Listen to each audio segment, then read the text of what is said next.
Imagine que tu es le seul humain dans une école pleine de furieux. Tu détestes tous les animaux, mais tu te retrouves face à une louve si pitoyable qu'elle te fait de la peine et que tu finis par faire partie de sa meute. C'est l'histoire de Yinma-sama. Dans un monde où les animaux dominent, les humains sont presque éteints. À l'académie Seton, le chaos règne, certains élèves sont des animaux, d'autres ont une apparence humaine avec des oreilles. La cérémonie est une jungle. À l'académie Seton, le chaos règne, certains élèves sont des animaux habillés, d'autres ont une apparence humaine avec des oreilles. Notre héros reçoit un ananas en pleine figure, le renvoie comme dans un match de dodgeball et ça touche Ranka Okami, une petite louve féroce. D'un autre côté, la cérémonie est littéralement une jungle. Notre héros reçoit un coup de ananas en pleine figure et le renvoie comme s'il était dans un match de dodgeball, touchant Ranka Okami, une petite louve mais féroce. Elle, en reconnaissant le coupable, se jette sur lui comme une fusée incontrôlable, mais finit par casser l'aquarium de Amano Sensei. Le directeur, qui a la forme d'un mollusque, le professeur Terrano, apparaît en menaçant de dévorer tout le monde. Reconnaissant le coupable, elle se lance sur lui comme une fusée incontrôlée, mais finit par briser l'aquarium d'Amano Sensei. Le directeur en forme de mollusque, le professeur Terrano, semble menacé de dévorer tout le monde. Il ne s'aligne pas et personne n'ose désobéir, donc tout le monde se déforme. Le directeur les accueille, mais son aquarium finit par se briser, alors le sauvage arrache la boisson avec sa bouche et s'enfuit, pendant que les professeurs tentent de mettre de l'ordre. Jin, fatigué de tout le bruit dans la salle de classe, décide de sortir prendre un peu l'air, tandis qu'on apprend que notre héros déteste tous les animaux et souhaiterait leur extinction. Pendant la pause, Jin décide de s'échapper de la cafétéria, mais voilà le problème, le menu est un buffet sauvage pas du tout prévu pour les humains. Donc, Jin, en mode survie, demande sa nourriture cuite, ce qui laisse le chef gorille plus confus que jamais. Quand il finit par s'asseoir pour manger, il tombe sur Ranka, qui est prête à défendre son territoire et son déjeuner avec des griffes et des dents. Pour éviter un duel culinaire, Jin lui donne un morceau de viande et Ranka, plus heureuse qu'un ver de terre, se le dévore. Devenue moins agressive, la petite louve propose à Jin de rejoindre son clan de loups, mais il passe son chemin, laissant Ranka un peu confuse, et réussit à s'éloigner d'elle en lui lançant un os. À la cafétéria, on voit aussi Hitomi Ino, une fille que Jin semble vouloir garder à l'œil, car apparemment, elle est la seule humaine de l'école, donc ils ont ça en commun. Les deux s'assoient pour manger et Hitomi sort son déjeuner fait maison, car elle est au courant du menu de la cafétéria. Les deux humains discutent et tout semble aller à merveille, mais Ranka, en mode territorial, défie Hitomi en duel pour Jin, ce qui effraie la pauvre fille qui préfère s'éloigner pour éviter les problèmes. Jin, fatigué des dramas de la petite louve, lui fait clairement comprendre qu'il ne veut pas rejoindre sa meute, ce qui laisse Ranka complètement sous le choc. Quand Jin lui explique qu'elle devrait être avec les siens, puisque tout le monde fait pareil, donc elle devrait chercher d'autres loups, elle le surprend en lui disant que ce n'est pas vrai. Ranka lui raconte comment un humain l'a sauvée d'ours quand elle était petite, ce qui lui a fait penser qu'elle pourrait former une meute avec différents animaux. Mais si lui ne veut pas faire partie de ça, elle le laissera tranquille. Ranka s'enfuit, laissant Jin avec des sentiments mitigés. Cette même nuit dans le dortoir de l'école, alors que Jin réfléchit, il se souvient qu'il était l'humain qui a sauvé Ranka, mais le traumatisme d'avoir été battu par des ours l'a fait détester les animaux depuis ce jour. Le lendemain, la situation ne s'améliore pas, Hitomi veut former un club de cuisiniers. Pendant qu'elle parle avec Jin, Ranka revient à la charge avec son idée de meute, mais Jin n'est pas d'humeur à plaisanter. Quand Ranka essaie de rejoindre la meute de chevaux, les choses deviennent compliquées. Kuro Mashima, une zèbre qui s'identifie comme un cheval, utilise Ranka comme une mule de charge et essaie de la discipliner quand la jeune fille n'arrive pas à supporter tout le poids qu'elle porte. Mais Jin vient à la rescousse après avoir découvert que Kuro est en réalité un zèbre et que ces animaux sont plus proches des ânes que des chevaux. Tout le monde rit et Kuro s'enfuit, embarrassé. Plus tard, Jin et Hitomi rencontrent Ranka qui est attaqué par des ours. Jin, en mode héros, se confronte à eux avec un spray de poivre ancien, mais quand les ours reviennent à la charge, le professeur Tyrannosaurus Rex apparaît pour sauver la situation. Finalement, Jin accepte de rejoindre la meute de Ranka qui est tellement heureuse de sa réponse qu'elle en oublie même Hitomi, qui se retrouve dans la meute sans même savoir comment elle y est arrivée. Jin devient un peu sérieux puisqu'il est dans son rôle de vice-président et dit à Ranka qu'elle sera la chef de la meute, mais dans le club de cuisine, la présidente c'est Hitomi et lui est le vice-président. Donc, si elle veut rejoindre le club, elle va devoir cuisiner quelque chose qui ne soit pas complètement un désastre. Hitomi, toujours avec un sourire, souhaite bonne chance à Ranka, mais avant qu'elle puisse réagir, une nouvelle fille fait son apparition et surprend tout le monde avec son énergie en déclarant qu'elle donnera le meilleur d'elle-même. Tout le monde se regarde en se demandant qui elle est, et la fille se présente comme Yukari Komori, un koala avec un grand talent pour la cuisine. Elle veut passer l'épreuve pour rejoindre le club, car même si elle adore son eucalyptus depuis toujours, elle est à la recherche de nouvelles saveurs, quelque chose qu'elle a mangé il y a longtemps et dont elle se souvient à peine. Jin n'y croit pas trop et lui mentionne que les koalas ne mangent que de l'eucalyptus, mais Yukari, avec une étincelle dans les yeux, lui répond qu'elle le sait très bien, mais qu'elle est déterminée à essayer quelque chose de différent. Jin, un peu résigné, lui permet de passer l'épreuve et Yukari ne perd pas de temps, elle prend un couteau avec détermination, mais ses compétences laissent vraiment à désirer car la plupart des ingrédients finissent par terre. Sans se démonter, elle les ramasse et les jette dans la poêle, ce qui pousse Jin à la gronder et à lui ordonner d'abord de les laver. Pendant que la nourriture cuit, Yukari est un peu effrayée par le jeu, mais elle garde une distance prudente, ce qui la rend encore plus adorable. Enfin, Yukari présente son plat, des pâtes à l'eucalyptus qui, à la surprise de tous, s'avèrent être plutôt savoureuses. Hitomi, ravi, lui souhaite la bienvenue dans le club, tandis que Jin, qui pensait que l'épreuve était là pour garder les étrangers à l'écart, n'a d'autre choix que d'accepter sa demande. Cependant, Jin pose une condition, Ranka ne peut pas rejoindre le club. Hitomi, voyant le potentiel de Ranka, demande à Jin de l'aider à préparer son plat. Ranka, tout excitée, suit les instructions à la lettre, mais elle fait tout de travers, ce qui n'exaspère que davantage Jin. Pendant ce temps, Yukari, toujours aussi curieuse, se demande pourquoi Ranka est si intéressée à rejoindre ce club. Hitomi suppose que c'est parce qu'elle veut être près de Rin, mais Yukari, les pensées vagabondant, suggère que Ranka pourrait être intéressée à voler le cœur de Jin et même s'imagine qu'ils sont en couple. La conversation prend un tournant inattendu lorsque Yukari sous-entend que Jin et Ranka sont un couple interespèce et que c'est pour ça qu'elle veut les soutenir. Jin, complètement confus et agacé, décide que Yukari n'a pas sa place dans le club et menace de l'expulser, mais avant qu'il puisse le faire, Hitomi le convainc de laisser Ranka continuer à cuisiner.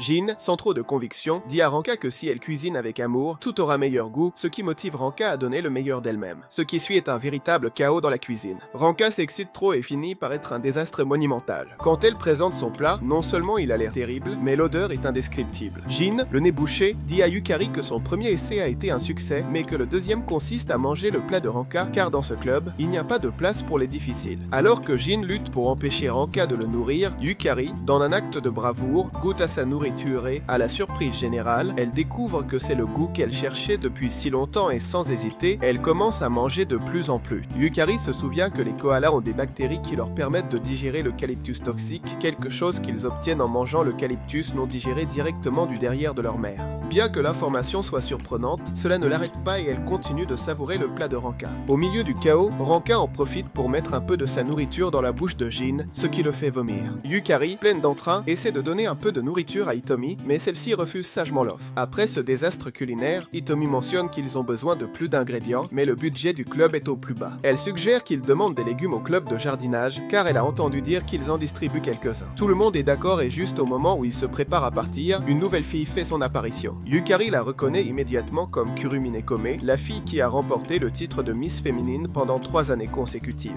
Les curieux se demandent s'ils souhaitent rejoindre le club, mais Kurumi, avec un air de supériorité, dit qu'il ne s'intéresse qu'à l'observation. Le groupe se dirige vers le club de jardinage, où le président du club, un sanglier comme Algenio, leur dit qu'ils ne peuvent pas partager les légumes parce que quelqu'un les a volés. Il s'avère que 2 sangliers étaient en train de piller l'endroit à ce moment-là, sans que le président ne s'en rende compte. Kurumi, avec son charme félin, s'approche en ronronnant et demande des légumes au président, qui commence à céder peu à peu. Juste au moment où il semble que tout va bien, les sangliers voleurs glissent, ce qui fait que le président se rend compte du vol et commence à les poursuivre. Au club de cuisine, Kurumi aide à cuisiner. Hitomi et Yukari la complimentent, tandis que Ranka, inquiète, observe. Kurumi s'approche de Jin et demande si Ranka est sa petite amie. Il le nie et Kurumi touche son nez avec le sien, expliquant que c'est ainsi que les chats se saluent. Profitant de la situation, Kurumi s'approche de Jin et lui demande si Ranka est sa petite amie. Quand il le nie, Kurumi touche son nez au sien, expliquant que c'est ainsi que les chats disent bonjour, puis clignotent dans ses yeux. Elle suggère que tout le monde quitte le club de cuisine pour rejoindre le club de sieste avec elle, parce que cuisiner, c'est trop de travail. Kurumi essaie d'utiliser son charme pour les convaincre, mais à sa grande surprise, personne n'est intéressé par sa proposition. Offensée, Kurumi s'en va en disant qu'elle ne voulait de toute façon pas rejoindre leur club. Ranka, cherchant de nouveaux membres pour son club, présente à Jin Mubi Shishio, un paresseux si lent que Jin le croit inanimé. Ranka explique que la mousse sur sa tête est son déjeuner. Le professeur Haramoto intervient et affirme que Mubi est parfait car il reste toujours en classe. Ranka explique que la mousse sur sa tête est en réalité son déjeuner, ce qui laisse Jin complètement déconcerté. Bien que le protagoniste ne soit pas convaincu d'emmener Mubi dans le club, le professeur Haramoto apparaît, avec son autorité habituelle, leur dit qu'il est parfait parce que Mubi est toujours resté dans la classe. Jin essaie de protester, mais le professeur Haramoto le menace et Jin accepte rapidement. Alors qu'ils essaient d'emmener Miyabi au club, elle surchauffe et tombe, ce qui oblige Jin à la porter jusqu'à sa chambre. Une fois là-bas, elle découvre que la pièce est pleine d'équipements sportifs et Ranka lui explique qu'elle essayait de trouver le sport qui lui convient. Le lendemain, le club reçoit des caisses remplies de légumes, offertes par le sanglier du club de jardinage. Il prépare un curry à manger, tandis que Kurumi les observe depuis un arbre, apparemment. Encore vexé de ne pas avoir réussi à les convaincre de rejoindre son club de sieste.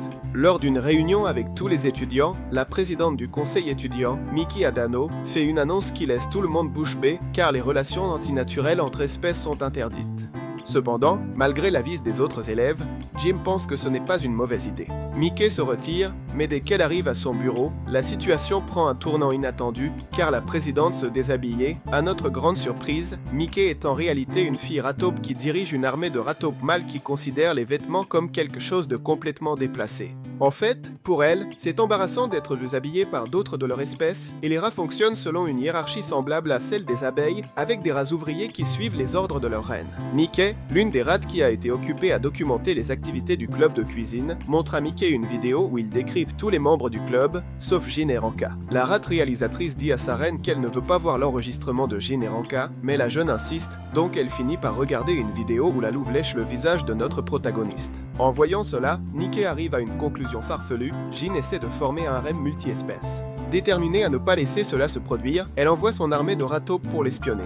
Pendant ce temps, dans le club de cuisine, notre protagoniste passe du temps avec Hitomi avant que les autres animaux n'arrivent, ce qui est sa partie préférée de la journée. Tout à coup, Ranka apparaît et commence à discuter avec Jin, même si c'est le moindre de ses problèmes de la journée. Jin se retrouve dans une mauvaise situation, car il est emmené par un groupe de lions qui en profitent pour emmener Ranka avec elle. Ces lions font partie du harem du roi Shishino, le roi des lions qui semble avoir des problèmes de cœur. Jin confesse qu'il est tombé amoureux de Shio, une impala, et lui demande des conseils sur la façon de gérer cette relation compliquée entre espèces, car il se murmure que notre protagoniste est l'expert en la matière. Jin refuse d'aider, mais les lions insistent, donc il accepte. Jin découvre que le problème n'est pas lié aux espèces, mais que le roi n'a jamais parlé à Shino. Jin suggère de parler à Shino. Ranka demande si cela marchera, Jin dit non, il voulait juste se débarrasser du problème. Le roi s'approche de Shio, elle s'enfuit. Jin, en entendant l'histoire, découvre que le problème n'a rien à voir avec les espèces, mais que le pauvre roi n'a tout simplement jamais eu le courage de parler à Shino en personne. Donc, dans sa sagesse infinie, Jin lui suggère d'arrêter de lui faire des yeux doux de loin et de s'approcher d'elle pour lui parler. Cependant, quand Ranka lui demande si cela va fonctionner, il lui répond que non, il voulait juste se débarrasser de ce problème. Effectivement, quand le roi essaie de s'approcher de Shio, les instincts de survie de l'impala s'activent et elle s'enfuit en courant chaque fois qu'elle le voit. Nos protagonistes regardent ce triste spectacle, et même si Jin s'en fiche complètement, les rats qui le suivent partout en train de filmer deviennent tristes. Les choses se compliquent encore plus quand un groupe de lions mâles décide de défier le roi pour son harem, révélant qu'il a capturé Shio comme otage et menaçant de la dévorer si le roi ne cède pas. Mais au lieu de se laisser intimider, le roi montre sa domination en battant tous ses rivaux, laissant tout le monde bouche bée. Au lieu de finir le leader ennemi, il lui coupe sa magnifique crinière noire, ce qui fait que son harem perd immédiatement tout intérêt pour lui. Finalement, c'est lui qui parvient à avouer ses sentiments à Shio, qui, bien qu'elle le rejette parce qu'elle n'est pas en chaleur, lui propose d'être amie jusqu'à ce que le bon moment arrive. Mickey, en voyant cette histoire dans la vidéo, est plus convaincue que jamais que Jin manipule les étudiants pour qu'ils forment des couples interespèces, donc elle décide de l'affronter une bonne fois pour toutes.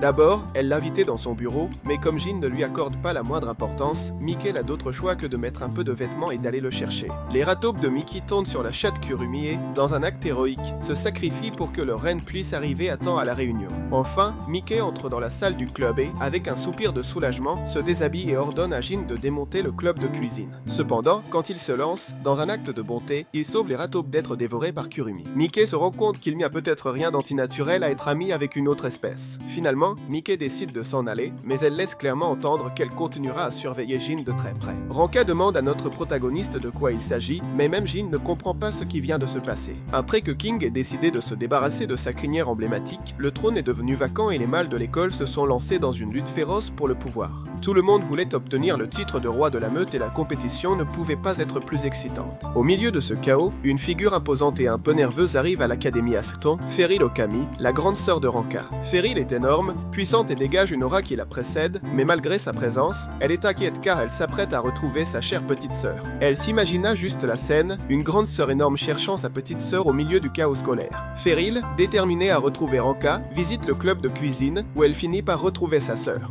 Le moment est émouvant devant, rempli de câlins et de larmes de joie, comme une scène tout droit sortie d'une telenovela. Mais le bonheur des retrouvailles ne dure pas longtemps, car Feryl demande à Ranka de revenir dans sa meute. Cependant, Ranka, désormais mariée à Jin et pleinement intégrée dans sa nouvelle vie, refuse catégoriquement. Elle est heureuse de sa vie actuelle et n'a aucune intention de revenir en arrière. Feryl, clairement agacée et se sentant rejetée, décide que si elle ne peut pas récupérer Ranka, au moins elle fera en sorte que Jin rejoigne sa meute.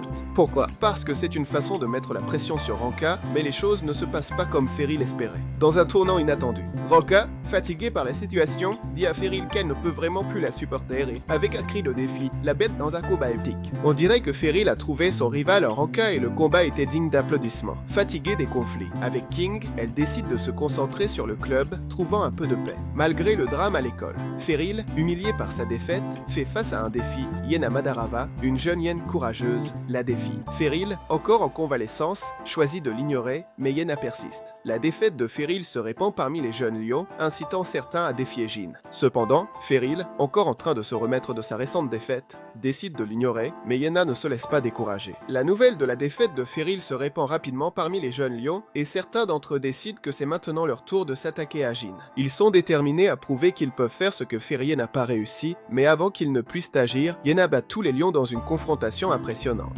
Après cette victoire, Yena cherche à affronter Jin pour prouver sa valeur, mais quand Jin le voit et pense que c'est une femme, la hyène se vexe et s'en va furieux. Le lendemain, Jen est plus déterminé que jamais à prouver qu'il est un vrai mâle. Dans le monde de Seton, les femelles ont des corps de filles sexy, tandis que les mâles ressemblent à des animaux en vêtements, ce qui est un vrai bazar pour la hyène, qui en a marre de ne pas être pris au sérieux et est déterminée à prouver sa masculinité. Les rats topo, toujours à l'affût des potins et des rumeurs, montrent à Mickey une vidéo qui ressemble à une vraie blague, puisque Jin essaie de baisser les pantalons de Jenna. Mickey, horrifié, s'évanouit en voyant la scène, pensant que Jin agitait de manière inappropriée. Mais ce qui se passe réellement est une situation complètement différente, car Jenna essaie de montrer sa virilité. Alors que Jin essaie de l'arrêter, notre protagoniste, avec un regard de frustration, révèle un secret incroyable. Les hyènes femelles ont un organe viril factice similaire à celui des mâles, ce qui rend très difficile de distinguer entre les hyènes femelles et mâles. En apprenant cela, la hyène se rend compte qu'en réalité, c'est une femelle et non un mâle comme elle le pensait. Malgré le drame, Feryl finit par accepter que Ranka a trouvé son propre chemin et a formé sa propre meute.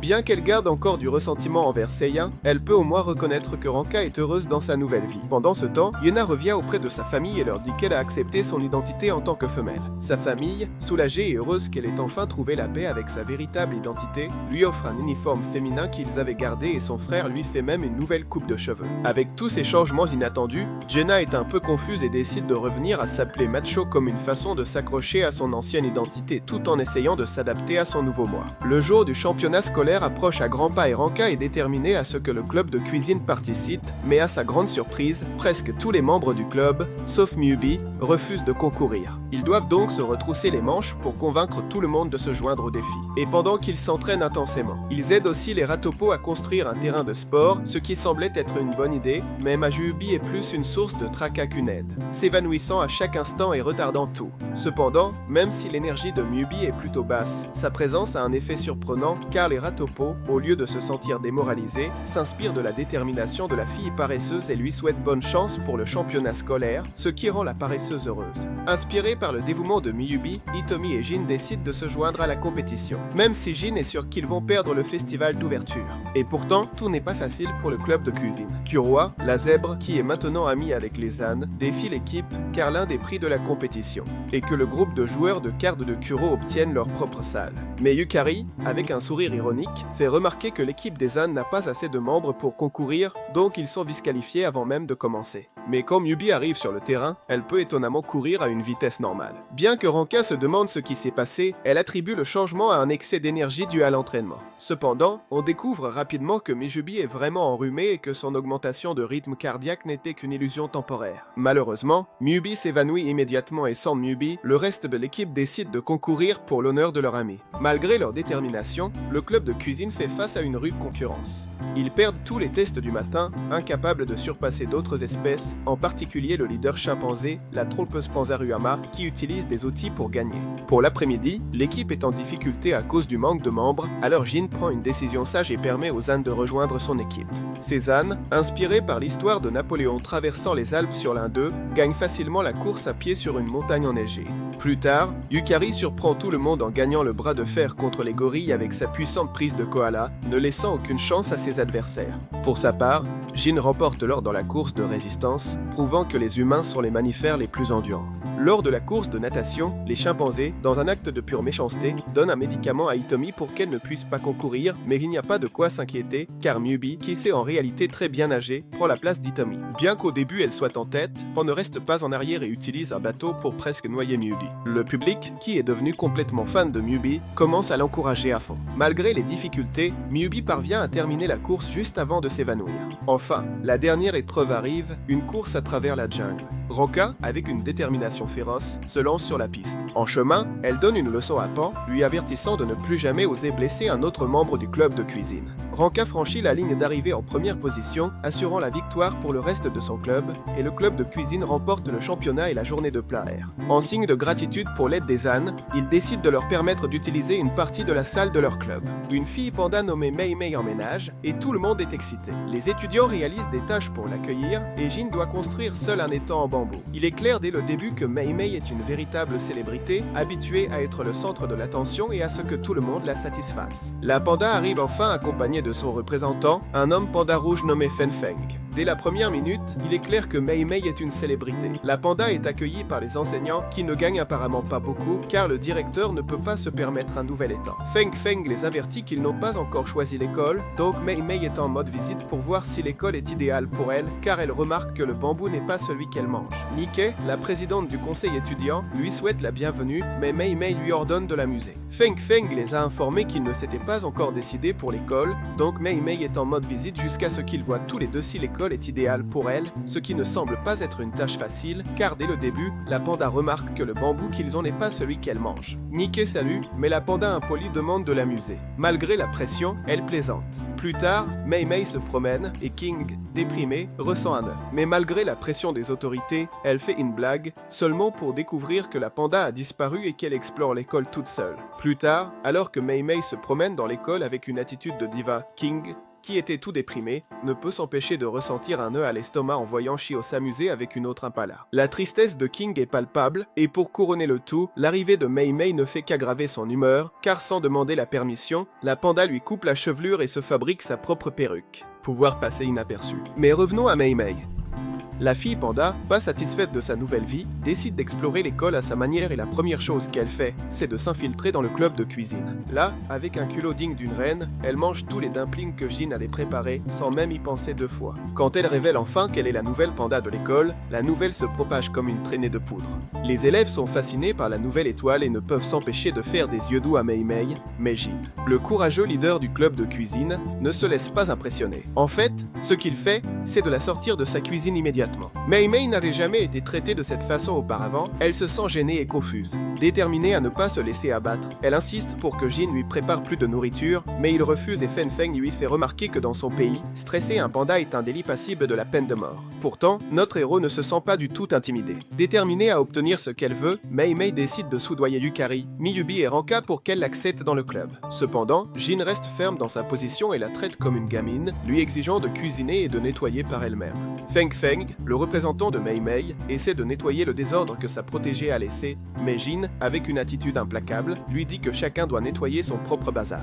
Feng Feng essaie de le menacer en disant que maltraiter un panda est un crime, mais Jin lui répond fermement qu'ils ne sont plus en Chine et qu'ici, les règles sont différentes. Étonnamment, Mei Mei commence à apprécier en secret le traitement que lui réserve Jin.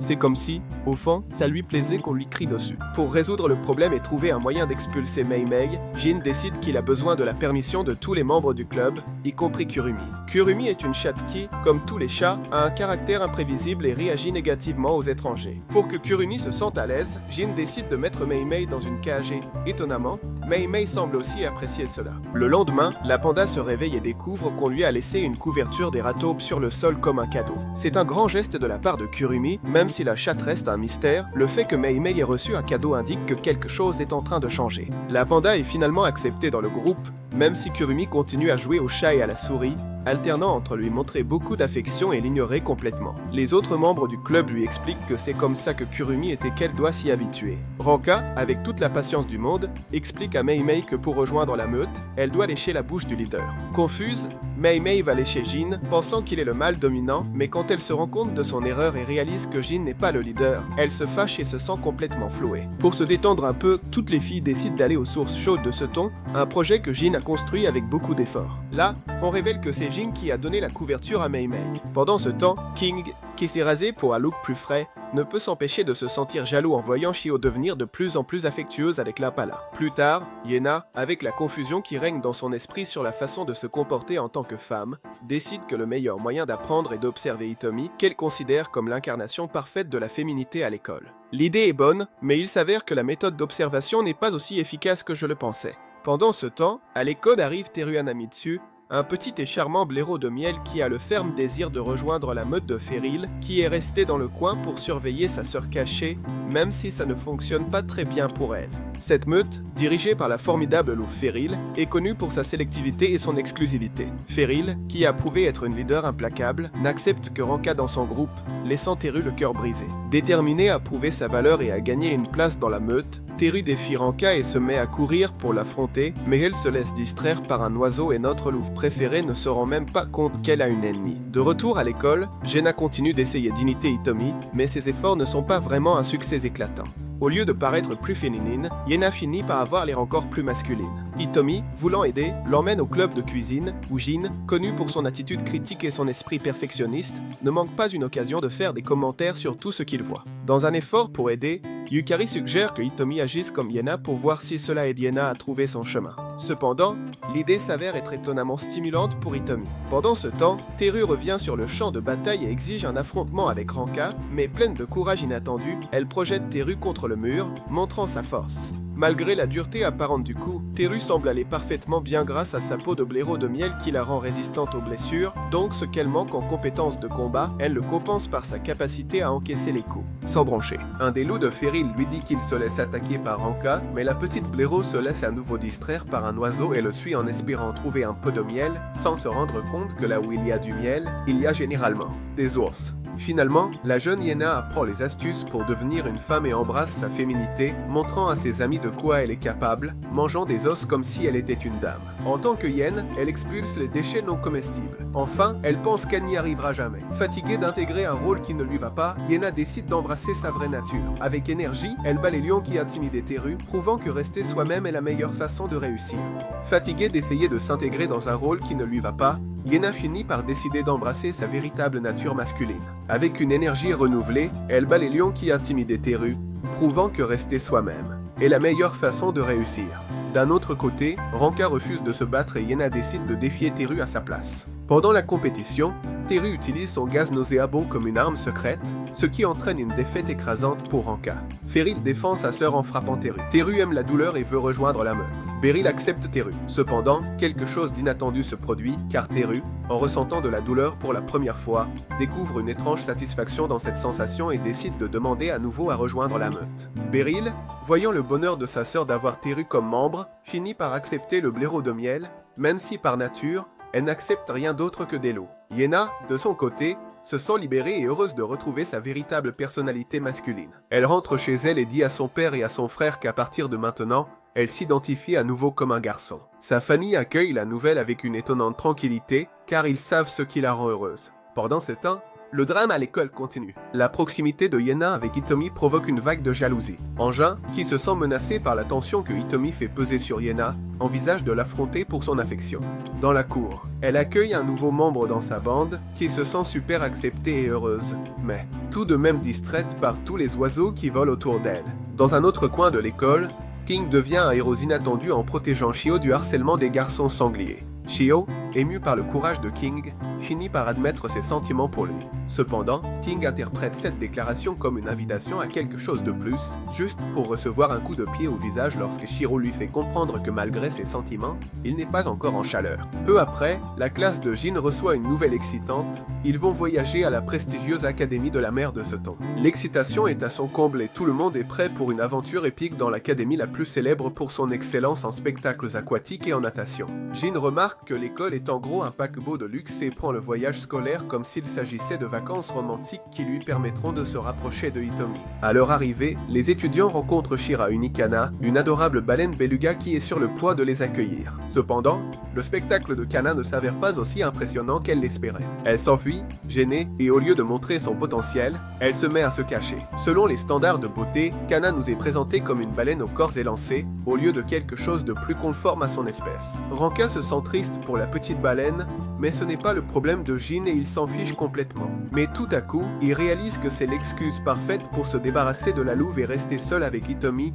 alors il dit à Ranka qu'elle devrait aller aider Kana. Ranka et Meme, intrigués par la situation, découvrent que Kana désire rejoindre les idoles de l'école, une bande de filles du fin fond menée par Van Doruka. Pendant ce temps, nos protagonistes ne savent pas quoi faire pour s'amuser, car toutes les attractions sont à de longue distance et seul un animal pourrait les parcourir sans se fatiguer, mais ce n'est pas le cas pour lui. Les autres filles demandent où est Ranka et Hitomi leur dit qu'elle est d'une inconnue, donc toutes décident d'y aller, ce qui met fin au plan de Jin de passer du temps seul avec Hitomi. De retour à la piscine, Ruka, le leader des dauphins, rejette la demande de Kana de rejoindre le club de natation, arguant que les belugas sont intrinsèquement plus lents et que peu importe les efforts qu'ils fournissent, ils ne pourront pas se synchroniser sans compromettre la qualité du spectacle. La situation est frustrante pour Kana, mais Ruka, avec une attitude ferme, ne cède pas. Jim, voyant le potentiel de Kana et voulant l'aider, lui suggère de monter un spectacle de canto puisque les belugas sont connus pour leurs talents vocaux. Ranka se propose de l'aider, ce qui frustre notre protagoniste, mais il finit par lui pardonner car grâce à cette intrusion, il peut maintenant voir Hitomi en maillot de bain. Cependant, la réalité s'impose, Kana s'avère être une chanteuse terrible. La situation la remet dans le même état qu'avant, laissant tout le monde un peu découragé. Cette nuit-là, Jin est abordé par Ruka, qui révèle un secret inattendu. À cause des habitudes de sommeil inhabituelles des dauphins, Ruka alterne entre deux personnalités. À un moment donné, l'une de ces personnalités pleure et supplie Jin de dire à Kana de renoncer, car un spectacle avec des espèces mixtes serait humiliant pour elle et ne ferait que l'embarrasser devant tout le monde. Ruka tient vraiment à la petite baleine et ne veut pas lui faire de mal. Cependant, l'autre personnalité de Ruka prend le contrôle et, d'un ton menaçant, exige à Jin d'empêcher Kana de participer au spectacle. La tension est palpable et Jin se retrouve à un carrefour. Alors que notre protagoniste essaie de comprendre la situation, il tombe sur un garçon girafe dans les toilettes. Cette espèce particulière, qui s'intéresse à Jin, lui complique un peu la vie, car dans le monde de Seton, les girafes mâles copulent souvent avec d'autres mâles. La situation devient encore plus surréaliste lorsque le garçon girafe pose les yeux sur Jin, créant un moment gênant et une tension plus adulte.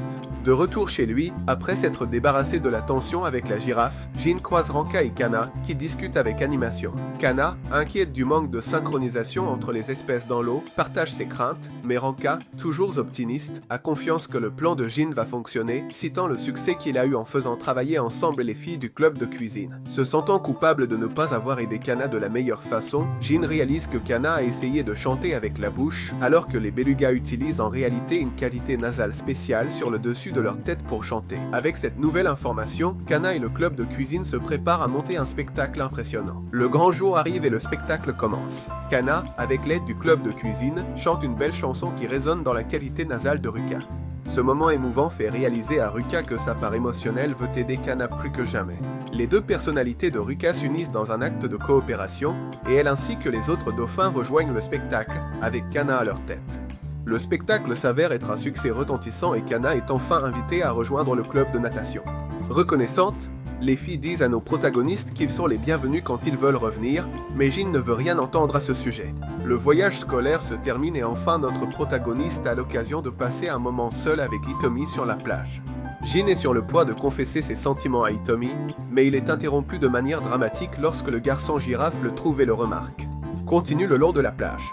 Un jour de plus à l'Académie Aston et les choses sont sur le point de devenir encore plus surréalistes.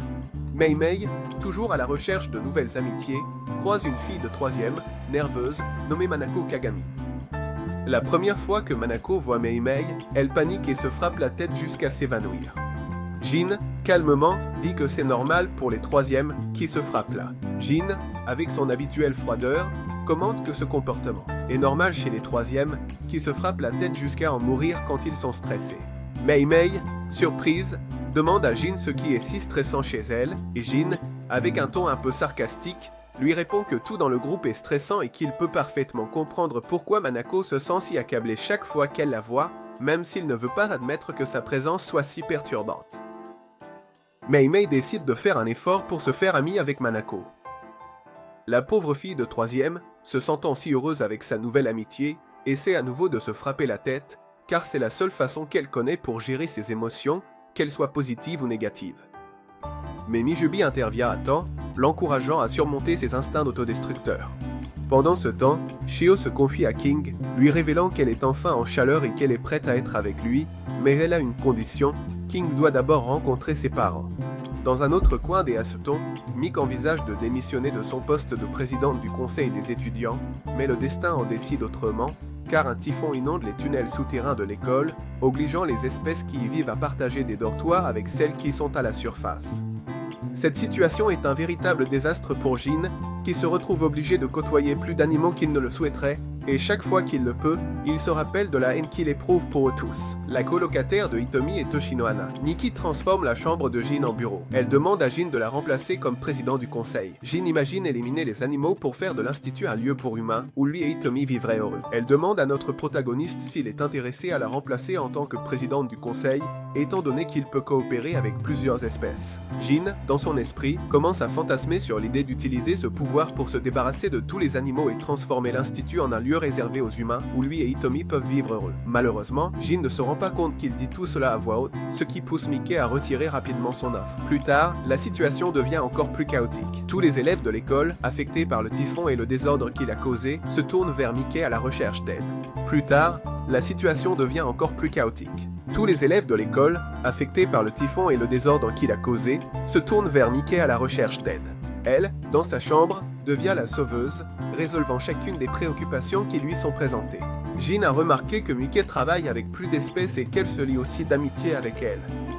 En réalisant la vérité dans ces mots, Mickey est rempli de joie, mais la situation prend un tournant inattendu quand, dans un élan d'enthousiasme, elle enlève tous ses vêtements, même les sous-vêtements, juste au moment où le club de cuisine entre dans la chambre. Les filles du club de cuisine, en voyant Mickey, décident de se joindre à cet acte inhabituel pour que Mickey se sente plus à l'aise, en préparant le malentendu avec elle. Et après tout ça, le typhon finit par passer. Ensuite, une nouvelle fille prédatrice arrive à Sutton, qui, dès son arrivée, perçoit la présence d'un humain dans l'école.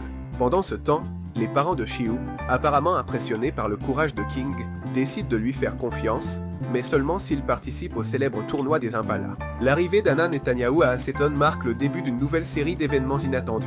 Anna, une fille avec une présence imposante, avec une attitude déterminée. Le club de cuisine, au milieu d'une tempête d'émotions, est témoin d'un épisode particulièrement désastreux, car Ranka est en plein cycle reproductif et cela rend fou tous les mâles canins à proximité, qui sont consumés par la luxure. La situation est devenue si intense qu'on dirait que même l'atmosphère est chargée d'émotions. Anna, sans hésiter une seconde, prend une lance en pierre et commence à frapper tous les chiens, essayant de rétablir un peu d'ordre au milieu de tout ce chaos. Le club de cuisine, en voyant Anna en action, pense qu'elle est humaine, et Hitomi est ravi de trouver une autre personne de son espèce dans un endroit rempli d'animaux. Jin, essayant de gérer la situation, décide de cacher Ranka dans sa chambre pour éviter qu'elle ne cause plus de dégâts, mais il se rend vite compte qu'être en chaleur ne met pas seulement Ranka dans un état total de luxure, mais la pousse aussi à se jeter sur lui avec trop d'intensité. Notre protagoniste, dans une tentative désespérée de contrôler la situation, rejette Ranka en prétendant qu'il la déteste, ce qui fait pleurer Ranka.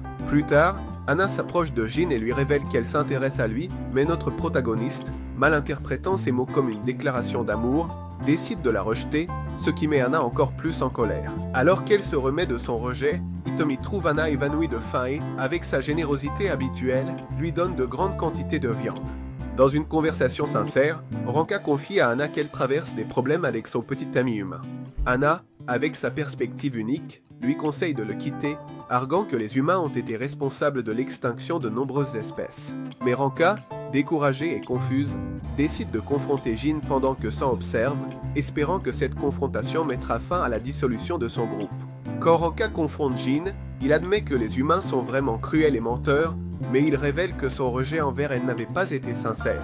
Ce tournant inattendu dans la conversation change la dynamique entre eux et la relation entre Jin et Ranka commence à montrer des signes de réconciliation. Avec le club de cuisine qui revient à la normale, Anna se met en une colère encore plus grande et décide de retourner à son école d'origine, l'Académie Darwin, et à son équipe, l'Alliance des espèces éteintes.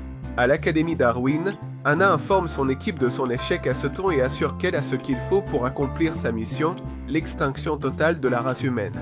Son leader, en entendant ces mots, se montre satisfait de sa détermination et lui rappelle que la tâche ne sera pas si facile. Pendant ce temps, dans un tournant inattendu, Kim se retrouve en compétition au tournoi Impala, où il a l'occasion de prouver sa valeur en battant le père de Shiu dans la compétition. Il est impressionné par les compétences de King et le considère digne d'être son gendre. Cependant, la joie ne dure pas longtemps, car King, sans se rendre compte des répercussions de ces mots, mentionne son désir de s'accoupler avec Shiu le plus vite possible, ce qui met en colère le père et la mère de Shiu, qui le mettent rapidement hors de combat. Le festival scolaire de ce ton commence avec beaucoup d'enthousiasme, mais aussi avec une bonne dose de tension. Anna est revenue à l'école, cette fois avec l'intention de s'impliquer dans la communauté et, à la surprise de tous, elle aide le club de cuisine à servir la nourriture à tous les participants. Yena est aussi au festival et bientôt, un choc de titans se produit quand elle et Anna se retrouvent dans la même zone. Toutes deux ressentent une attirance pour Hitomi, ce qui ne fait qu'attiser les flammes de la rivalité entre elles. L'ambiance festive est interrompue lorsque le reste de l'équipe se révèle être une redoutable assemblée d'espèces supposément éteintes. Elle arrive au festival avec sa mission d'éradiquer l'humanité. Le groupe est composé de Bavary et Atlas, le garçon lion de Beberia, Yang Yang, la fille dauphin de Rivière de Shin Washima Komandorski, le garçon vache marine de Stellaire et Andrew Andrew, le garçon Andrew Sarku. Sa présence ne passe pas inaperçue et la tension commence à monter. Anna, sentant l'arrivée de ses camarades et préoccupée pour la sécurité de Hitomi, décide de prendre les choses en main et de ne pas laisser Hitomi, avec l'intention de l'emmener pour la protéger des dangers potentiels. Mais Yena, avec un instinct protecteur, intercepte Anna et une bataille féroce s'engage entre elles. La rivalité entre ces deux-là devient le centre de l'attention alors qu'elles se battent avec force et détermination. Pendant ce temps, Washima, le garçon Wakamarina, se laisse distraire par les jeux du festival, montrant un désintérêt évident pour la mission de son équipe. Ando, confondant Eteru avec un humain, l'attaque sans pitié, seulement pour recevoir une bonne raclée de Feril, qui se jette en défense de sa chère camarade Taeyong. Dans une autre partie du festival, Yukari sert à manger à Yang Yang, la fille du fond. Bien que les dauphins n'aient pas le sens du goût, Yang Yang est horrifié de découvrir que le plat qu'elle est en train de déguster est fait de crottes de lapin, ce qui la met hors de combat et provoque un grand désarroi.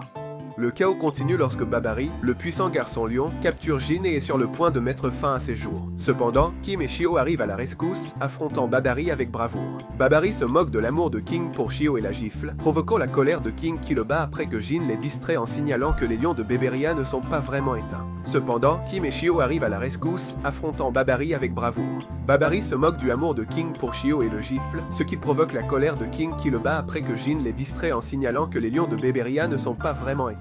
Le triomphe de King ne sauve pas seulement Jin, mais donne aussi une leçon à Badary sur le pouvoir de la persévérance et de l'amour. Nos héros, maintenant concentrés sur leur mission, interrogent Badary et découvrent qu'Hitomi est en danger. L'urgence de la situation les pousse à la chercher partout. Pendant ce temps, Anna, furieuse de la résistance de ses camarades, lui confie que sa véritable intention est de se venger de l'humanité pour avoir conduit son espèce à l'extinction. Cependant, Yena montre sa force en détruisant la lance d'Anna avec sa puissante mâchoire, envoyant un message clair que la vengeance n'est pas la solution. À ce moment-là, Ranka arrive à la rescousse et, grâce à son talent pour flairer, s'approche d'Anna et lui montre qu'elle peut se repentir de ses actes.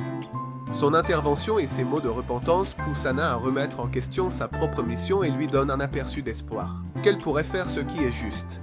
Mais la tranquillité est éphémère lorsqu'un imposant mammouth laineux, identifié par un comme le chef de l'équipe X, apparaît avec des pas gigantesques. Sa présence est intimidante et sa réprimande à Anna pour s'être adoucie révèle que sa mission n'est pas encore terminée. L'équipe se prépare pour ce qui promet d'être une confrontation épique, avec le destin de Seton en jeu et les tensions à leur comble. Quand Jin, King et Shio arrivent enfin dans la zone du festival où la bataille fait rage, Jin réalise quelque chose de surprenant. Anna n'est pas une humaine, mais une néandertale. Le gigantesque mammouth laineux qui avait semblé si terrifiant n'était en réalité qu'une illusion créée par l'aura menaçante de la véritable leader de l'équipe X. Cette leader s'avère être Korimoto Man, une petite mais incroyablement forte fille mammouth. malgré sa petite taille par rapport aux autres membres de l'équipe. Elle montre une force surhumaine, mettant King et Yena à terre avec une facilité qui laisse tout le monde bouche bée.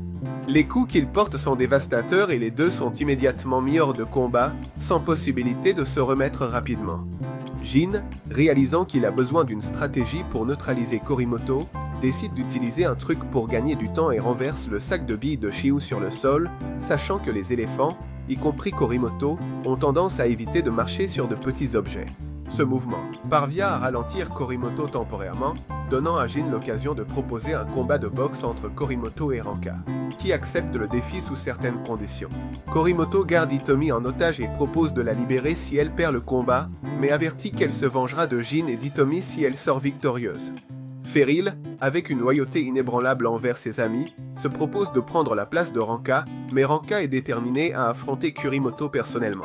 Anna se souvient que Kurimoto a formé l'équipe X pour se venger de l'humanité à cause de son rôle dans l'extinction de son espèce. Cependant, Anna se sent en conflit lorsqu'Hitomi, avec une attitude compréhensive et empathique, dit à Kurimoto que, malgré le fait d'être néandertal, elle les a toujours considérés comme des amis et que son affection pour elle n'a pas changé. Avec Kuro comme arbitre, agissant en tant que tel grâce à son apparence de zèbre avec ses rayons naturels qui imitent un uniforme, le combat de boxe entre Rank et Korimoto commence. Ranka essaie d'éviter les coups de Korimoto, cherchant à l'épuiser et à la fatiguer. Cependant, la force brutale de Kurimoto fait que chaque coup qu'elle porte cause de graves dommages à Ranka. Malgré cela, Ranka montre une résistance impressionnante. Entre chaque assaut, Anna essaie de persuader Korimoto que les humains ne sont pas aussi malveillants qu'elle le pense, mais Korimoto refuse d'écouter, s'accrochant à son désir de vengeance. À un moment crucial, Ranka est mise hors du ring, mais avec détermination, elle se relève avant le compte de 10. Jin, voyant le désespoir de Ranka, lui offre des mots d'encouragement et lui redonne l'énergie dont elle avait besoin. Anna, en voyant que Korimoto est déprimée par le rejet et le découragement, décide de lui dire qu'elles ne sont plus amies, ce qui affecte profondément Korimoto. Finalement, Ranka, pleine d'énergie renouvelée, met Korimoto KO et remporte le combat. Pendant ce temps, Kashima, qui s'était laissé distraire en s'amusant dans les attractions du festival, se rappelle de sa mission originale et se prépare à attaquer. Cependant, il glisse sur les billes éparpillées sur le sol et se retrouve hors de combat, laissant l'équipe X dans une situation délicate. Avec l'équipe X vaincue, la tension commence à se dissiper et la porte s'ouvre à la réconciliation. L'équipe X rejoint le club de cuisine pour préparer un repas ensemble, montrant une volonté de laisser le conflit derrière eux. Anna, poussée par la conversation avec Hitomi, commence à reconsidérer ses points de vue. Hitomi partage qu'au début, elle pensait qu'elle ne pourrait jamais s'intégrer avec le reste de ses amis, mais en observant la relation entre Jin et Ranka, elle se rend compte que tout le monde peut être son ami, peu importe leurs différences. Anna, touchée par les mots d'Hitomi, commence à se sentir plus pleine d'espoir, mais sa joie est assombrie par la jalousie lorsque Jenna interrompt leur conversation. Le moment de calme est bref, car le club de cuisine découvre bientôt qui a été frappé et reçoit la nouvelle alarmante que l'Académie Zeta est encore attaquée par les étudiants insectes géants de l'Académie Favre. Tout le monde se met en alerte et se prépare à relever un nouveau défi entre les humains et les animaux.